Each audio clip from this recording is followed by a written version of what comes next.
Apa kabar? Kembali berjumpa dengan saya, Hizbun Arif dan Bung Rocky Gerung. Bung Rocky Gerung, ini kelihatannya lagi seru nih data di Twitter ya.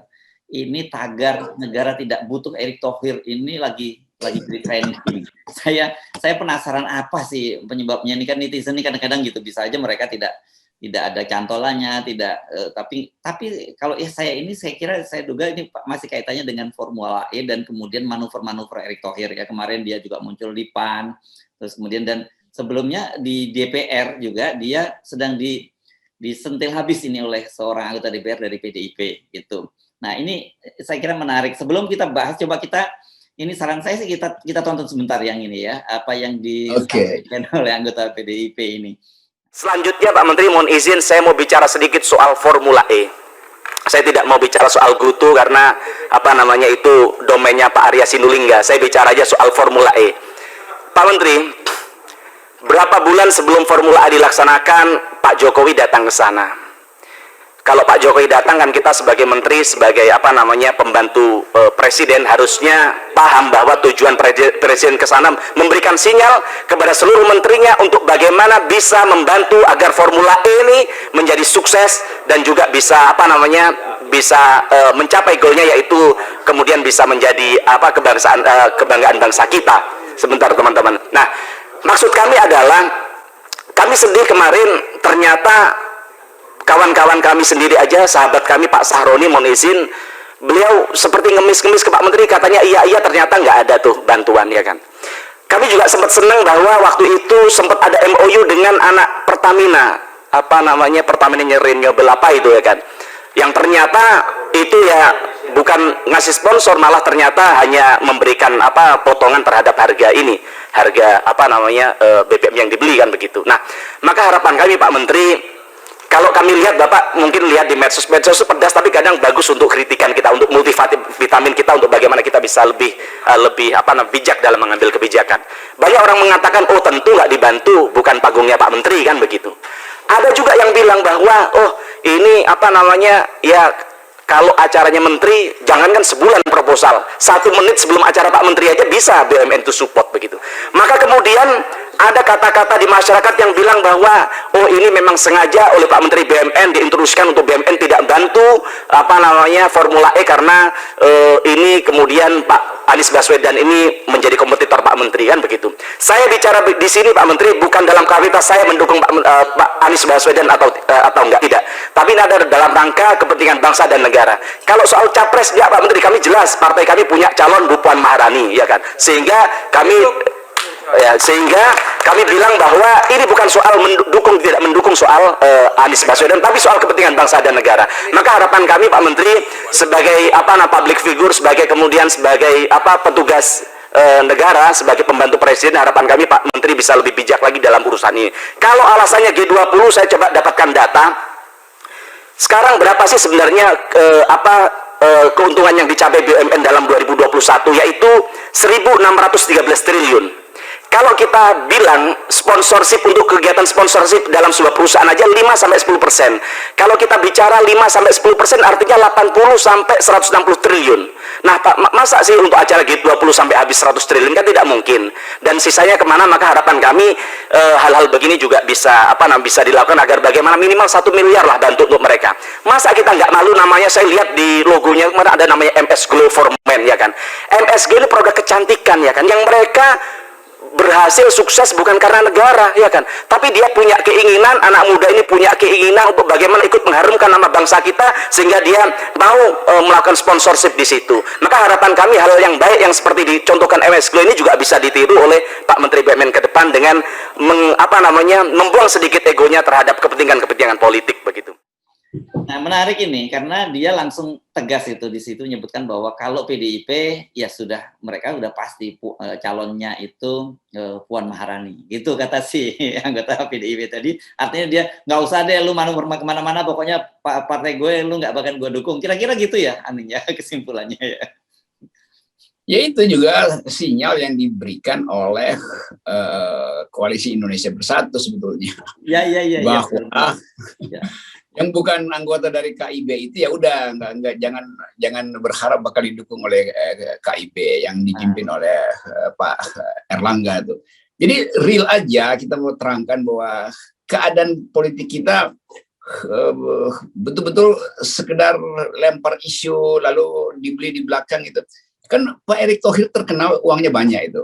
Tetapi soal uang banyak itu ya itu biasa aja tuh. Yang jadi masalah adalah prestasi Erick Thohir yang walaupun dia ngeles-ngeles wah itu nanti Pertamina juga nanti dua semester lagi, iya, tapi faktanya dia nggak bisa selamatkan Pertamina. Beberapa BUMN strategis udah jelas di atas kertas itu masih hidup, tapi akuntansinya udah di write off itu, udah rugi lah. Tetapi karena Erick Thohir berupaya untuk menampilkan diri sebagai tokoh, maka dia kasak-kusuk kemana-mana dengan amplop yang tebal-tebal. Juru bicaranya dan tim suksesnya juga nggak ngerti apa yang mesti diucapkan selain di TikTok dipamerin tuh. Jadi manuver Erick Thohir juga kasihan itu, karena dia mau coba beli PKB ya bisa bangkrut juga dia, karena Caimin juga orang jago tuh. Mau ikut di Golkar ya udah ditutup oleh Erlangga tuh. Jadi apa yang mau dilakukan oleh Erick Thohir tuh ya pasti kasak-kusuk untuk mengumpulkan, mengintip kiri kanan tuh. Itu bahayanya kalau orang yang ambisinya besar tapi fasilitas untuk memperlihatkan bahwa dia bermutu itu nggak ada. Kan itu intinya kan. Nah, soal PDIP, ini PDIP juga akhirnya pindahin sasaran setelah Ganjar dianggap udah aman, maka dihajarlah Erick Thohir tuh. Bagus juga, kita senang karena PDIP akan menggusur semua yang berpotensi untuk menghalangi Puan tuh. Dan masuk akal bahwa Ibu Mega menganggap ya kita punya tiket dan kita punya kader. Ibu Puan soal elektabilitas urusan belakangan, yang penting yang formil udah ada dulu. Itu juga sinyal bagi Pak Prabowo bahwa sangat mungkin Gerindra punya agenda lain, harus punya agenda lain karena kehidupan politik atau peta politik berubah. Jadi terlihat kalau saya rumuskan, Erick Thohir akhirnya dia jadi secara palsu dianggap elektabilitasnya tinggi oleh juru bicara dan buzzer-nya, tapi secara real dia ditolak di mana-mana tuh. Bukan karena dia nggak punya elektabilitas, tapi orang tetap melihat BUMN itu kok di bawah Erick Thohir jadi mainan politik. Komisaris lah ditaruh, padahal Erick Thohir udah taruh berapa banyak komisaris PDIP di situ tuh, dan komisi-komisi lain. Tetap orang menganggap bahwa Erick Thohir punya masalah karena mengangkangi BUMN, dan pasti Anies senang kalau Erick Thohir lenyap dari peredaran politik, demikian sebaliknya tuh. Dan ya Erick Thohir kan berupaya untuk bikin kontras dengan Anies, tapi ternyata nggak berhasil karena publik juga punya kemampuan batin, nah kita sebut aja kemampuan etika untuk menilai Erick Thohir. Apalagi timnya itu juga ngomong kan marah-marah melulu dan menyebar ya nyebar medsos yang gak ada hubungannya dengan keadaan ekonomi kan. Ya, tapi memang kelihatan gigih sekali ya kalau saya lihat ya bagaimana dan digarap sangat serius gitu, walaupun sebenarnya ya ini catatan saja nih, ini nggak menciptakan bonding gitu dengan publik, dengan pemilih gitu. Ya itu ya. Itu sebetulnya tuh istilahnya tuh kimianya nggak jalan sebetulnya. Bahwa kelihatan hidup, ya iya itu karena di medsos, di TikTok segala macam tuh. Tapi kan faktanya berapa elektabilitasnya tuh? Kalaupun ada elektabilitas ya orang anggap ya udah karena habis lembaga survei mungkin habis diguyur duit lalu lembaga survei naikin sedikit elektabilitasnya tuh. Naik 0,1% aja udah bagus. Tapi balik lagi pada soal tadi, Erick Thohir dia bagus sebagai orang yang berupaya untuk kompetisi dalam politik. Tetapi reputasi dia itu dirusak sebetulnya oleh kalangan yang ingin ambil uang dari beliau. Dan itu membahayakan reputasi Erick Thohir. Duitnya habis, tapi itu kayak karung bolong, dikasih minta lagi tuh. Nah, itu intinya bahwa bonding itu, grip Erick Thohir terhadap publik itu nggak ada tuh. Dan itu pertama-tama disebabkan oleh salah memilih tim. Dan yang begini-begini nggak bisa diciptakan mendadak itulah, karena memang penting ditopang oleh kinerja lagi. Nah ini sayangnya orang kan selalu begitu ya di Indonesia, itu menciptakan bubble gitu. Promonya luar biasa besar, tapi produknya itu nggak sebagus packagingnya. Orang mungkin mau beli, tapi ketika beli tiba-tiba mereka kecewa kan gitu. Packagingnya buruk, isinya juga kadaluarsa kan. Kan jual-jual sukses di BUMN, apa suksesnya? 3 BUMN besar itu bangkrut. Apa pun, tapi itu kan bisa diperbaiki. Itu artinya diakui memang udah rusak. Nah, soal perbaikan itu janji palsu aja kan. Itu sebetulnya masyarakat nggak lihat, sebagai orang dia enak itu, tetapi orang anggap ya too good to be true lah kalau promosiin suksesnya itu. Mending cari cara lain tuh. Dan kalau memang sukses ya olah betul angka-angka yang menunjukkan BUMN sukses. Nggak perlu cari pembenaran dari kalangan Muslim, karena Pak Erick Thohir juga akhirnya masuk ke kalangan itu hanya untuk ia minta restu atau bawa sumbangan yang besar pasti itu. Ya. Nah, politik uang tetap masih kuat diindikasikan karena Erick Thohir dan saudaranya itu dianggap sebagai bohir yang benar-benar kuat secara finansial. Ya. Tapi kekuatan finansial kan nggak bisa kita jadikan ukuran untuk menguji orang. Tetap ukurannya etikabilitas, intelektualitas tuh. Ya, jadi ini sebenarnya kalau Pak Erick Thohir atau timnya dengar jangan terlampau hard feeling, jadi no hard feeling, no offense gitu. Kita justru memberikan catatan gitu ya, karena saya setuju dengan Anda kalau lihat apa yang dilakukan oleh Pak Erick Thohir ini mungkin di antara seluruh capres Pak atau cawapres, kita nggak tahu posisinya, Pak Erick Thohir ini spendingnya paling besar gitu. Apakah itu spending personal atau juga spending melalui BUMN? Ya, spendingnya dari ATM sampai ke toilet kan. Semua orang yang masuk toilet tahu siapa Erick Thohir. Semua orang yang ngambil uang di ATM BUMN tahu Erick Thohir. Jadi secara pengenalan orang tahu, oh ini Erick Thohir. Tapi kalau ditanya ini calon presiden nggak? Oh, dia calon presiden ya. Kan begitu. Kalau saya bertemu orang, saya bilang iya Pak Erick Thohir berhak untuk mengajukan diri sebagai calon presiden. Tapi orang bertanya itu Pak Erick Thohir itu didukung oleh PKB ya.